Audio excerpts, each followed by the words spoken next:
નમસ્કાર વિદ્યાર્થી મિત્રો, નોલેજ સંકુલની યુટ્યુબ ચેનલમાં આપ સર્વનું સ્વાગત છે. ગ્રામ સેવકની તૈયારી કરતા વિદ્યાર્થી મિત્રો ફટાફટ આવી જાઓ.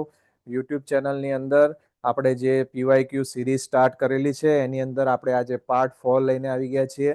આ દરેકે દરેક ક્વેશ્ચન મોસ્ટ ઇમ્પોર્ટન્ટ છે આપણી એક્ઝામ માટે, જેથી કરીને ફર્સ્ટ ઓફ ઓલ વિદ્યાર્થી મિત્રો વિડીયોને લાઇક કરવાનું ચૂકવાનું નથી. આપનો એક લાઇક અમારા માટે મોટિવેશન છે. ઓકે, તો અહીં આપણે ફર્સ્ટ ક્વેશ્ચન વધારે ટાઈમ નથી લેતા, સ્ટેપ બાય સ્ટેપ એક એક પછી એક ક્વેશ્ચન સોલ્વ કરતા જઈશું. ઓકે, તો ફર્સ્ટ ક્વેશ્ચન શું કહેવા માંગે છે કે નીચેનામાંથી કયું પરિબળ ટ્રાન્સપાયરેશનને સીધી રીતે અસર કરતું નથી, ઉત્સવેદનને અસર કરતું નથી? તાપમાન, ભેજ, પવન, જમીનનું પીએચ. સાચો જવાબ શું છે વિદ્યાર્થી મિત્રો? કોમેન્ટ કરો અથવા તો નોટ પેન લઈને બેસો. સેલ્ફ ઇવેલ્યુએટ કરવાનું છે, આપણે ક્યાં છીએ એ ચેક કરવાનું છે.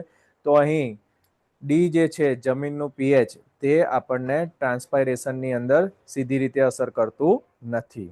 ચલો, સેકન્ડ નંબરનો ક્વેશ્ચન છે, નીચેનામાંથી કઈ પદ્ધતિઓ સોરી નીચેનામાંથી કઈ પદ્ધતિઓ જમીનની રચના, સોઇલ સ્ટ્રક્ચર સુધારી શકે છે? એ વધુ પડતી સિંચાઈ, બી સેન્દ્રિય પદાર્થનો ઉમેરો, સી અતિશય ખેડાણ, કે ડી વનસ્પતિ દૂર કરવી. અહીં સાચો જવાબ શું છે વિદ્યાર્થી મિત્રો? કોમેન્ટ કરો પ્લીઝ, અથવા તો નોટપેનમાં લખી દો. તો અહીં સાચો જવાબ છે બી, સેન્દ્રિય પદાર્થનો ઉમેરો જે છે તે જમીનની રચના સુધારી શકે છે. ચલો, નેક્સ્ટ ક્વેશ્ચન આગળ વધીએ. નીચેનામાંથી કયું કાર્બનિક ખાતર ઓર્ગેનિક મેનર ગણવામાં આવતું નથી? ખાસ ધ્યાન રાખજો, કાર્બનિક ખાતરને ગણવામાં આવતું નથી, ઓર્ગેનિક મેનર તરીકે ગણવામાં આવતું નથી. ઓપ્શન છે લીલો પડવાશ, ગ્રીન મેનર, વર્મી કમ્પોસ્ટ, બોન મિલ કે પોટેશિયમ ક્લોરાઇડ. શું છે સાચો જવાબ વિદ્યાર્થી મિત્રો?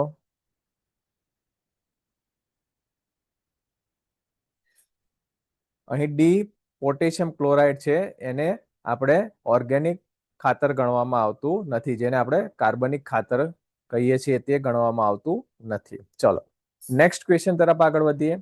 જમીનમાં નાઇટ્રોજનની ઉણપને સુધારવા માટે સામાન્ય રીતે કયું ખાતર વપરાય છે? શું પૂછેલું છે અહીંયા? નાઇટ્રોજનની ઉણપ હોય તો એને સુધારવા માટે આપણે કયું ખાતર વપરાય છે? એ muriate of potash, urea, single super phosphate કે રોક ફોસ્ફેટ? કયો સાચો જવાબ છે ચારમાંથી? અહીં બી જે છે તે સાચો જવાબ છે. યુરિયા જે છે એ આપણે વાપરવામાં આવે છે. નાઇટ્રોજનની ઉણપ હોય જમીનમાં તો એના માટે યુરિયા ખાતરનો ઉપયોગ કરતા હોઈએ છીએ. બેઝિક ક્વેશ્ચન છે. ઓકે, ચલો 5 નંબરનો ક્વેશ્ચન જોઈએ. સામાન્ય રીતે હ્યુમસમાં જોવા મળતો કાર્બન થી નાઇટ્રોજન, જેને C/N ગુણોત્તર શું છે? ઓકે, કાર્બન એન્ડ નાઇટ્રોજનનો ગુણોત્તર શું છે હ્યુમસની અંદર? તો 5:1, 1:3, 10:1 કે 1:10? અહીં સાચો જવાબ છે સી, 10:1. ઇટ મીન્સ કે કાર્બન 10 હોય, ઓકે, તો નાઇટ્રોજનનો ભાગ 1 હોવો જોઈએ. ચલો, નેક્સ્ટ ક્વેશ્ચન તરફ આગળ વધીએ. કયા પ્રકારની સમસ્યા રૂપ મૃદા ગુજરાતના ઉત્તર પશ્ચિમ કૃષિ આબોહવા ક્ષેત્રમાં જોવા મળે છે? ઓપ્શન છે એ એસિડિક મૃદા, બી ક્ષારીય અને આલ્કલી મૃદા, સી લેટેરાઇટ મૃદા કે ડી પિત્તમય? સાચો જવાબ ટીક કરો અને કોમેન્ટ જણાવો. આપણું પોતાનું જ સેલ્ફ ઇવેલ્યુએટ કરવાનું છે વિદ્યાર્થી મિત્રો. તમે માઇન્ડની અંદર રાખશો તો પણ વાંધો નથી. ઓકે, એ પણ આપણું એક સેલ્ફ ઇવેલ્યુએશન જ છે. તો અહીંયા છઠ્ઠા નંબરનો સાચો જવાબ છે બી, ક્ષારીય અને આલ્કલી મૃદા. ચલો, નેક્સ્ટ વાત કરીએ. કઈ પદ્ધતિ જમીનમાં સેન્દ્રિય પદાર્થો, સોઇલ ઓર્ગેનિક મેટર વધારવામાં મદદ કરે છે? સેન્દ્રિય પદાર્થો વધારવામાં મદદ કરે છે. એ મોનોકલ્ચર પાક, બી સતત ખેડાણ, સી કમ્પોસ્ટ અને પાકના અવશેષોનો ઉમેરો, કે ડી પાકના અવશેષો સળગાવવા? ચલો વિદ્યાર્થી મિત્રો, 7મા નંબરનો સાચો જવાબ શું છે? અહીં સાચો જવાબ છે સી, કમ્પોસ્ટ અને પાકના અવશેષોનો ઉમેરો. ચલો 8મા નંબરનો ક્વેશ્ચન જોઈએ. ગુજરાતના દરિયાકાંઠાના વિસ્તારમાં સામાન્ય રીતે કયા પ્રકારની સમસ્યાગ્રસ્ત મૃદા જોવા મળે છે? એસિડિક મૃદા, ક્ષારીય, પીટમય કે લાલ મૃદા? 8મા નંબરમાં સાચો જવાબ શું છે? કોઈ ગેસ કરી શકે છે? અહીં બી જે છે તે ક્ષારીય મૃદા જોવા મળે છે. કઈ જગ્યાએ? દરિયાકાંઠે. હવે દરિયાકાંઠે તો ક્ષારીય જ હોવાનું છે, બટ ઓબ્વિયસ છે, લોજિકલ ક્વેશ્ચન જ છે. ચલો 9 નંબરનો ક્વેશ્ચન છે. રબરની ખેતી માટે કયા પ્રકારની મૃદા માટી સૌથી વધુ યોગ્ય ગણવામાં આવે છે? શું પૂછેલું છે? રબરની ખેતી માટે. ઓકે, રેતાળ લોમ, લેટેરાઇટ, કપાસ માટેની કાળી મૃદા કે કાંપવાળી મૃદા? ચલો વિદ્યાર્થી મિત્રો, એની ગેસ 9 નંબરના ક્વેશ્ચનમાં. અહીં બી જે છે તે સાચો જવાબ છે. લેટેરાઇટ મૃદા સૌથી વધુ યોગ્ય ગણવામાં આવે છે. ચલો 10 નંબરનો ક્વેશ્ચન જોઈએ. પૂસા નાન્હા એ કયા ફળની વામન જાત છે? શું પૂછેલું છે 10 નંબરના ક્વેશ્ચનમાં? પૂસા નાન્હા એ કયા ફળની વામન જાત છે? કેળા, પપૈયા, કેરી કે તરબૂચ? અહીં બી જે છે તે સાચો જવાબ છે. પપૈયા જે છે એ પૂસા નાન્હા ફળની વામન જાત છે. ચલો 11 નંબરનો ક્વેશ્ચન જોઈ લઈએ. ભારતીય પરિસ્થિતિઓમાં કયા પ્રકારનું ગ્રીન હાઉસ સૌથી યોગ્ય છે? ઓકે, શું પૂછેલું છે? ભારતીય પરિસ્થિતિમાં કયા પ્રકારનું ગ્રીન હાઉસ સૌથી યોગ્ય છે? Glass house, poly house, snow house કે વાંસની ઝૂંપડી? બહુ જ મસ્ત ક્વેશ્ચન છે વિદ્યાર્થી મિત્રો. અહીં બી જે છે તે સાચો જવાબ છે. પોલી હાઉસને આપણે ગ્રીન હાઉસ તરીકે ભારતીય પરિસ્થિતિમાં સૌથી યોગ્ય ગણવામાં આવે છે. ચલો 12 નંબરનો ક્વેશ્ચન જોઈએ કે નીચેનામાંથી શું બાગાયતી વર્ગીકરણ પ્રણાલીમાં સામેલ નથી? ખાસ જોજો વિદ્યાર્થી મિત્રો, અહીંયા આપણને પૂછ્યું છે નથી. તો શાકભાજીઓ, મસાલા, અનાવૃત બીજધારી વનસ્પતિઓ કે ઔષધીય છોડ? સાચો જવાબ શું છે વિદ્યાર્થી મિત્રો? અહીં સી જે છે તે સાચો જવાબ છે. અનાવૃત બીજધારી વનસ્પતિઓ જે છે તે બાગાયતી વર્ગીકરણ પ્રણાલીમાં સામેલ નથી. ચલો 13 નંબરનો ક્વેશ્ચન છે. ડુંગળીમાં અંકુરણ થતું સ્પ્રાઉટિંગ અટકાવવા માટે કોનો ઉપયોગ કરી શકાય? 13 નંબરનો ક્વેશ્ચન. ડુંગળીની અંદર અંકુરણ થતું સ્પ્રાઉટિંગ અટકાવવા માટે કોનો ઉપયોગ કરી શકાય? ઓકે, જ્યારે આપણે સ્ટોર કરતા હોય છે ડુંગળીને, તો તમે ઘણીવાર જોયું હશે કે ભેજવાળા વાતાવરણમાં અંકુરણ થઈ જતું હોય છે, સ્પ્રાઉટિંગ થઈ જતું હોય છે, ઉગવા માંડે છે. તો અટકાવવા માટે શેનો ઉપયોગ કરી શકાય? KMNO4, સાયટોકિનિન, મેલિક હાઇડ્રેઝાઇડ કે બેન્ઝોઇક એસિડ? ચારમાંથી કયો ઓપ્શન સાચો છે 13 નંબરના ક્વેશ્ચનમાં? સી જે છે તે સાચો ઓપ્શન છે. મેલિક હાઇડ્રેઝાઇડનો ઉપયોગ કરી શકાય છે. ચલો 14 નંબરનો ક્વેશ્ચન છે. ભારતમાં સુવર્ણ ક્રાંતિ ગોલ્ડન રિવોલ્યુશન, ઓકે, સુવર્ણ ક્રાંતિ ગોલ્ડન રિવોલ્યુશન કયા બાગાયતી પાકો સાથે સંકળાયેલી છે? તેલીબિયા, ફળો અને શાકભાજી, કઠોળ કે અનાજ? 4 ઓપ્શનમાંથી કયો સાચો જવાબ છે? અહીં બી જે છે એ સાચો જવાબ છે. ફળો અને શાકભાજીઓને આપણે ગોલ્ડન રિવોલ્યુશનરી બાગાયતી પાકો તરીકે ઓળખીએ છીએ. 15મા નંબરનો ક્વેશ્ચન છે.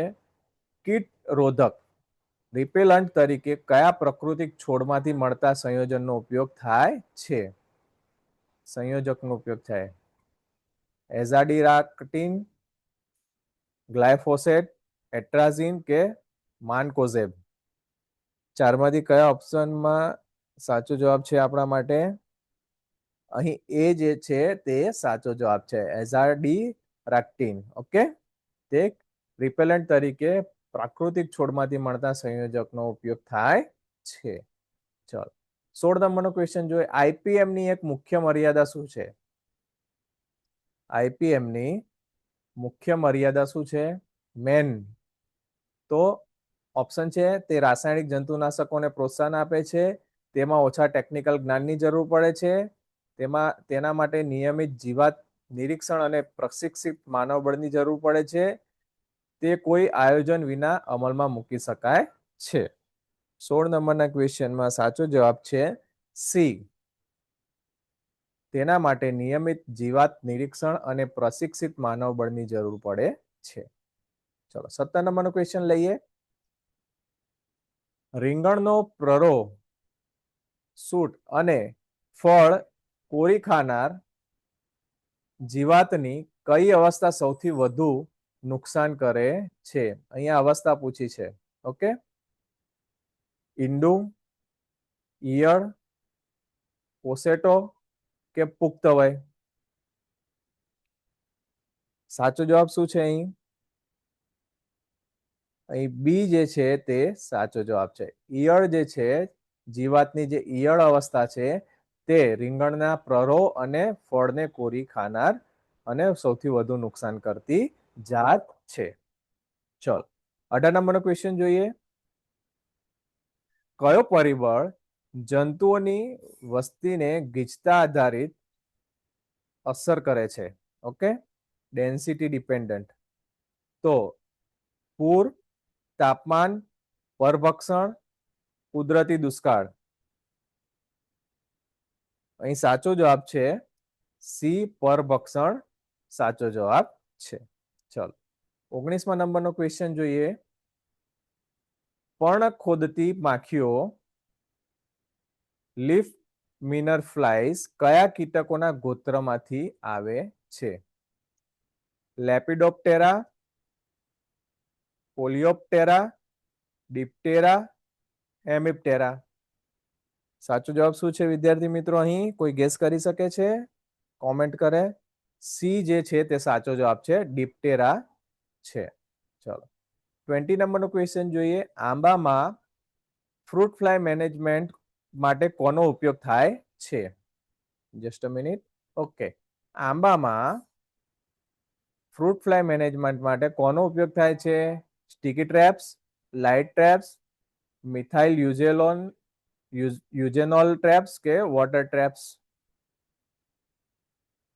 વિદ્યાર્થી મિત્રો અહીં સાચો જવાબ છે C, methyl eugenol traps. Okay, તો ગ્રામ સેવકના પાર્ટ 4 માં આપણે 20 ક્વેશ્ચન જોયા વિદ્યાર્થી મિત્રો. જે પણ વિદ્યાર્થી મિત્રોને આજના ક્વેશ્ચન જો તમને ગમ્યા હોય, બરાબર છે, સોલ્યુશન ગમ્યું હોય, વિડીયો ગમ્યો હોય તો પ્લીઝ રિક્વેસ્ટ છે લાઈક કરજો. ઓકે, વિડીયોને કન્ટિન્યુઅસ રાખવું હોય તો કોમેન્ટ કરજો કે આ સિરીઝ કન્ટિન્યુઅસ રાખજો. તમારે કંઈ પણ સુઝાવ હોય તો એ પણ તમે સુઝાવ પણ તમે કોમેન્ટ કરી શકો છો. પ્લસ ગ્રામ સેવકની જીપીએસએસબીની 500 જગ્યા માટે નોલેજ સંકુલ તમારા માટે લાઈવ પ્લસ રેકોર્ડેડ કોર્સ લઈને આવી ગયા છે, જેની અંદર થિયરી, ઈ-બુક, એમસીક્યુ, મોડેલ પેપર, જેની 1 વર્ષની વેલિડિટી રહેવાની છે અને જેની પ્રાઇસ છે 2500 રૂપિયા. કોઈ પણ પ્રકારની ક્વેરી આપ આ નંબર પર પૂછી શકો છો. તમારું સોલ્યુશન તમને આ નંબર પરથી મળી જશે મેનેજમેન્ટ દ્વારા.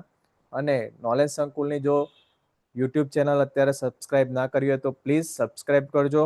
વિડીયો જો તમને પસંદ આવતો હોય, અમારું કન્ટેન્ટ પસંદ આવતું હોય તો તમે લાઈક કરજો. આપણે નેક્સ્ટ લેક્ચરમાં મળીએ, નેક્સ્ટ વિડીયોમાં મળીએ અને નિત નવા MCQ સોલ્વ કરીશું. જય હિન્દ, જય ભારત.